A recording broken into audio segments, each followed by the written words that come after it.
There's a topic that keeps men awake at night, yet hardly anyone talks about it openly. For decades, you've been hearing conflicting messages about something deeply personal, something that affects your health, your relationships, and your sense of masculinity after 60. The silence around this topic has created more confusion than clarity, and frankly, it's time someone gave you the straight facts. What if I told you that the very thing you might be avoiding could be protecting your most vulnerable organ from cancer?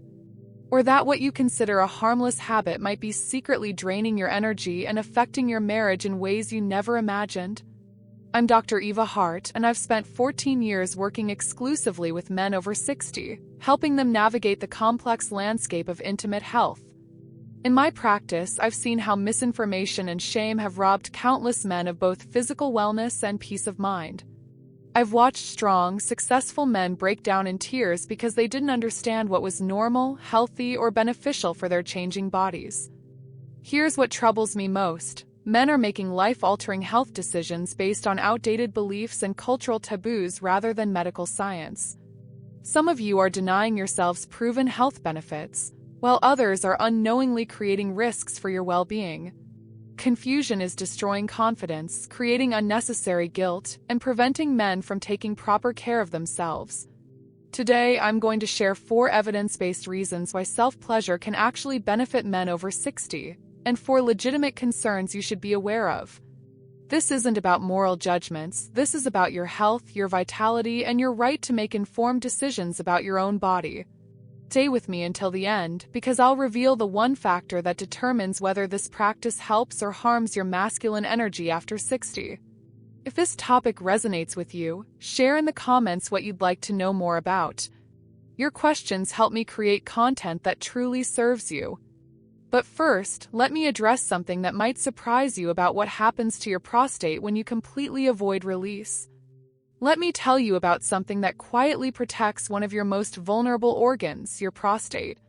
After years of examining men in their 60s and 70s, I've observed a pattern that most doctors don't discuss openly, yet it could be the difference between a healthy prostate and serious medical complications. Here's the medical reality. Regular ejaculation acts like a natural cleansing system for your prostate. Think of it like flushing out old, stagnant fluids and replacing them with fresh, healthy secretions.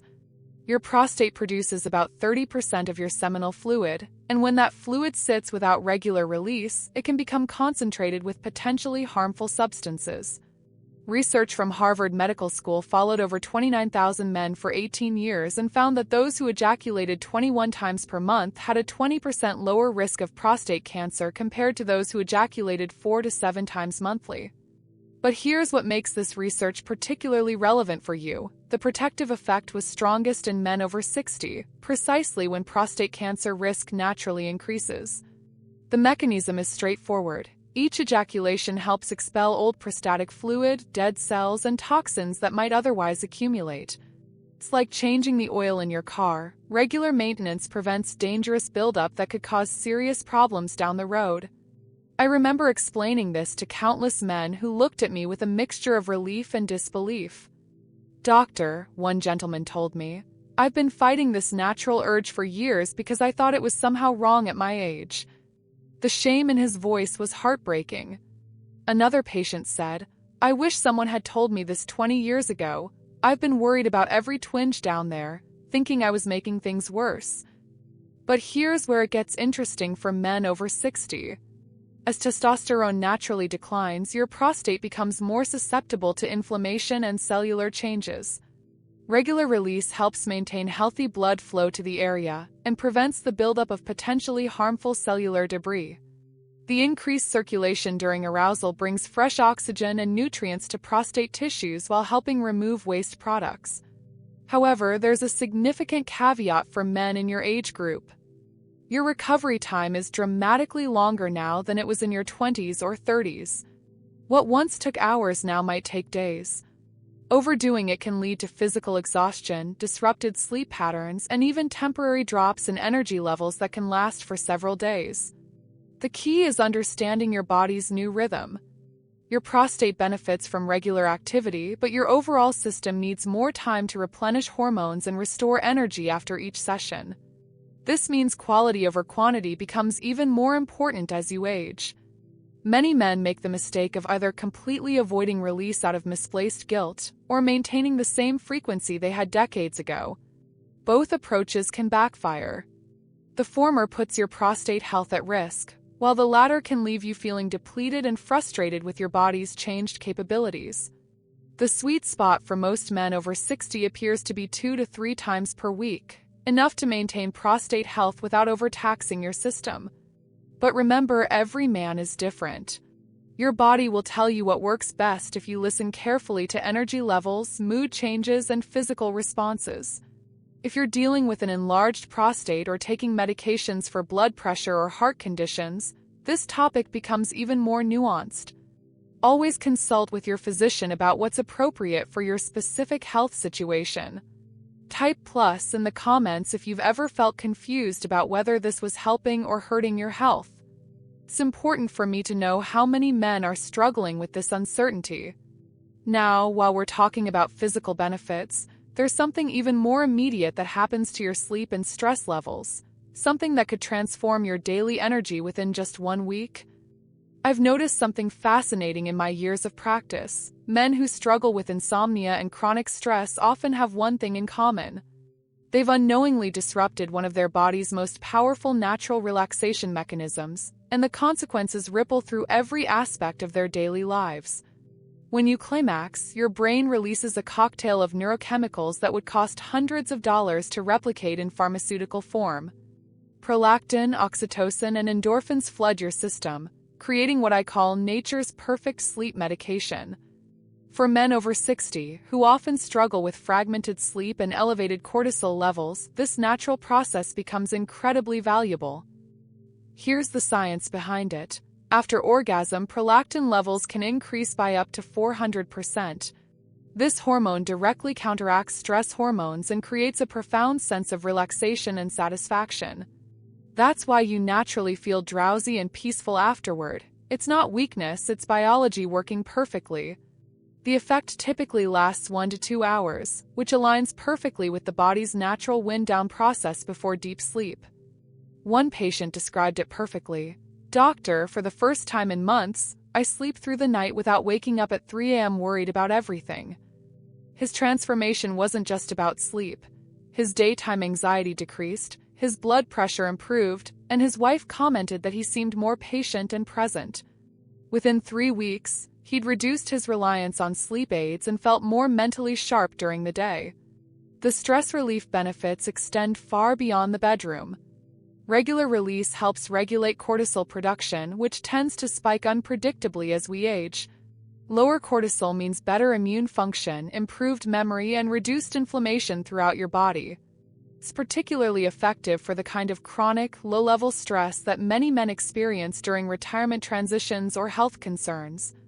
But there's something unique about this form of stress relief. It doesn't require learning new techniques, expensive equipment, or significant time investment.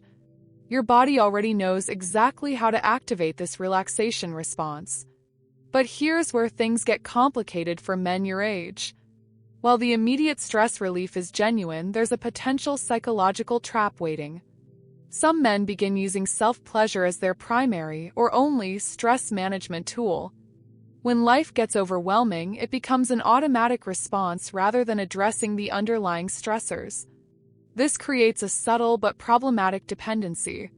Instead of developing robust coping mechanisms like exercise, meditation, or meaningful social connections, you might find yourself relying solely on this quick fix. The relief is real, but it's temporary, and it doesn't build the emotional resilience that comes from facing challenges head-on. I've seen men who started using self-pleasure to cope with retirement anxiety, health fears, or relationship problems. While it provided immediate relief, they never developed the psychological tools to address the root causes of their stress. Years later, they felt more anxious and less capable of handling life's difficulties. They created a pattern where every stressor triggered the same response, limiting their emotional growth and problem-solving abilities. The balance lies in understanding that this is one tool in your stress management toolkit, not the entire toolkit. Can provide valuable short-term relief and better sleep, but it works best when combined with other healthy practices like regular exercise, social connection, and purpose-driven activities. For optimal stress relief without dependency, consider timing. Using this as an evening relaxation ritual can enhance sleep quality without interfering with your ability to handle daytime stressors through other means. The goal is to feel more capable and resilient overall, not just temporarily relieved. Pay attention to your patterns. If you find yourself reaching for this solution every time you feel stressed, anxious, or overwhelmed, it might be time to expand your coping strategies. Your mental health deserves the same comprehensive approach as your physical health. If you've ever noticed how your stress levels change after release, type sleep in the comments. I'm curious about your experiences with this connection. Speaking of connections, there's something crucial happening to your blood vessels and circulation that most men never realize, and it directly impacts every aspect of your masculine vitality. Here's what most doctors won't tell you about maintaining healthy blood flow after 60. The very act of arousal and climax provides one of the most effective cardiovascular workouts your circulatory system can get, yet it's completely overlooked in most discussions about heart health and aging. During sexual arousal, your heart rate increases significantly, sometimes reaching 120 to 150 beats per minute, while blood vessels dilate throughout your entire body, not just your genital area. For men over 60, whose cardiovascular systems often need extra support, this natural exercise can be surprisingly beneficial. Think of it as interval training for your blood vessels, periods of increased flow followed by recovery, similar to what happens during moderate aerobic exercise. The research is compelling and specific. Studies show that the blood flow changes during sexual activity can help maintain vessel elasticity and promote healthy circulation patterns. Your arteries, veins, and capillaries all benefit from this regular workout. Much like how physical exercise keeps your muscles strong, sexual activity keeps your circulatory system responsive and healthy. What's particularly interesting is the nitric oxide connection. Sexual arousal naturally increases nitric oxide production, which relaxes blood vessel walls and improves circulation. This same compound is what many erectile dysfunction medications try to enhance artificially. By maintaining natural sexual activity, you're supporting your body's own production of this vital circulation enhancer. I've worked with men who noticed improvements in their overall energy levels, better circulation in their hands and feet, and even enhanced mental clarity after establishing a regular pattern of sexual release. One gentleman in his late 60s told me, "Doctor, I hadn't realized how much my circulation had improved until my wife noticed my hands weren't cold anymore in the evenings, and I stopped getting that afternoon brain fog." This isn't just about sexual health, it's about total body wellness. Better circulation means more oxygen and nutrients reaching every organ, improved wound healing, better temperature regulation, and enhanced cognitive function. For men dealing with diabetes or cardiovascular concerns, maintaining healthy blood flow becomes even more critical for preventing complications. However, there's a significant concern that affects many men in your age group. If you have cardiovascular disease, take blood pressure medications, or have a history of heart problems, sudden increases in heart rate and blood pressure during climax can pose serious risks that outweigh the benefits. The physical stress of orgasm can temporarily spike your blood pressure to levels that might be dangerous if you have underlying heart conditions. I've seen men experience chest pain, dizziness, or even more serious cardiovascular events because they didn't consider how their medications or heart conditions might affect their body's response to sexual activity. This is especially important if you take nitrates for chest pain, alpha blockers for prostate issues, or certain blood pressure medications. The combination of these drugs with the natural cardiovascular changes during sexual activity can create dangerous drops in blood pressure that could lead to fainting or falls. The timing matters too. If you've recently had a heart attack, stroke, or cardiac procedure, your doctor needs to clear you for sexual activity, including self-stimulation, before you resume. The general rule is if you can climb 2 flights of stairs without chest pain or excessive shortness of breath, you're likely safe for sexual activity, but this should always be confirmed with your cardiologist. Another consideration is hydration and energy levels. Men over 60 often don't drink enough water, and the physical exertion combined with dehydration can lead to dizziness, fatigue, or muscle cramps. Always ensure you're well hydrated, especially if you take diuretics or other medications that affect fluid balance. The goal is to harness the circulation benefits while respecting your body's current limitations. Start slowly, pay attention to how your body responds, and never ignore warning signs like chest pain, unusual shortness of breath, or dizziness. If you're currently taking heart medications and wondering about safety, type heart in the comments. This is crucial information that deserves individual attention. Now, while we're talking about individual health needs, there's something happening in relationships that many couples never address, and it's affecting intimate connections in ways that might surprise you. Throughout my career, I've discovered that this topic creates more relationship confusion than almost any other aspect of male sexuality. The questions I hear most often aren't about health. They're about partnership, intimacy, and what it means for the emotional connection between couples. The answers might challenge everything you've been taught about fidelity and intimate relationships. Here's something that might challenge what you've been told. For many long-term relationships, individual sexual expression can actually strengthen intimacy rather than weaken it. When men maintain their sexual wellness through self-care, they often bring more confidence, better mood, and reduced performance pressure to their partnerships. It removes the anxiety that comes from feeling like you must perform perfectly every time intimacy occurs with your partner. Countless women have shared with me that they appreciate when their partners take responsibility for their own sexual health and stress relief. It removes the burden of feeling like they must meet every physical need, especially during times when illness, medication side effects, or simply different energy levels create temporary mismatches in desire. One wife told me, "I feel less guilty when I'm not in the mood, knowing he has healthy ways to take care of himself." Research supports this perspective. Couples where both partners maintain individual sexual wellness often report higher relationship satisfaction, better communication about intimate needs, and less resentment around physical expectations. It's not about replacing partnership, it's about supplementing it in a way that keeps both individuals healthy and content. I've watched marriages strengthen when men stop carrying guilt about their natural needs and start approaching their sexuality with the same practical wisdom they apply to diet, exercise, and medical care. The key is that it enhances rather than replaces emotional and physical intimacy with their partner. But here's the flip side that can destroy even the strongest relationships. When self-pleasure becomes a substitute for emotional intimacy rather than a supplement to it, serious problems develop. I've counseled too many couples where secret individual activity replaced honest communication, physical affection, and shared intimate experiences. The danger isn't the act itself, it's the isolation and deception that can grow around it. When men use this as an escape from relationship challenges rather than addressing them directly, it creates emotional distance that partners intuitively sense, even if they can't identify the cause. Women often describe feeling shut out or replaced by something I can't compete with. Some men over 60 find that frequent self-stimulation actually reduces their interest in partnered intimacy. They become satisfied with the physical release without the emotional complexity, effort, and vulnerability that comes with sharing intimate moments with another person. Over time, this can erode the deep connection that makes long-term relationships fulfilling.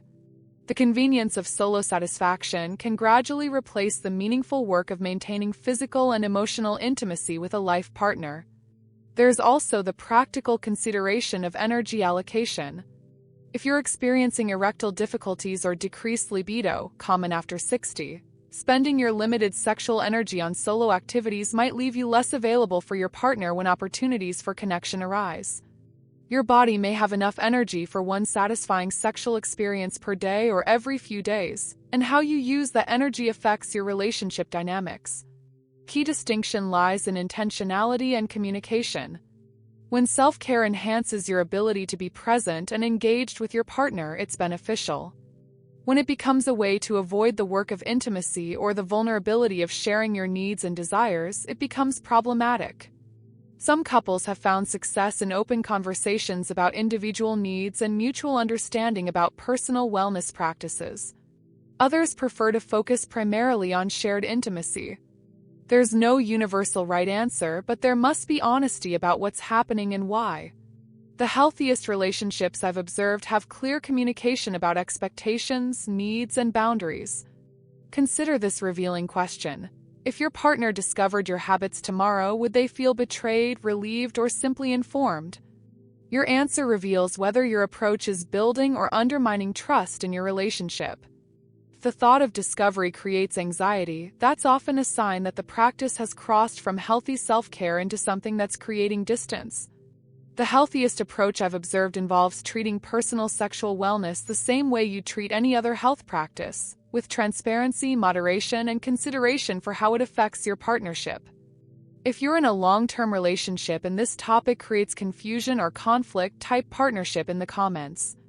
Many couples navigate this successfully, and understanding how can benefit everyone. Speaking of balance, there's one final factor that determines whether any of this helps or harms your overall masculine energy, and it's probably not what you think. After 14 years of helping men reclaim their vitality, here's the bottom line: your body knows what it needs. Key isn't following rigid rules, it's making informed decisions based on medical science, not shame or outdated beliefs. Whether you embrace or avoid self-pleasure, do it consciously. Your prostate health, sleep quality, circulation, and relationships all deserve thoughtful consideration. Take charge of this aspect of your wellness. You deserve to feel fully alive at every stage of life.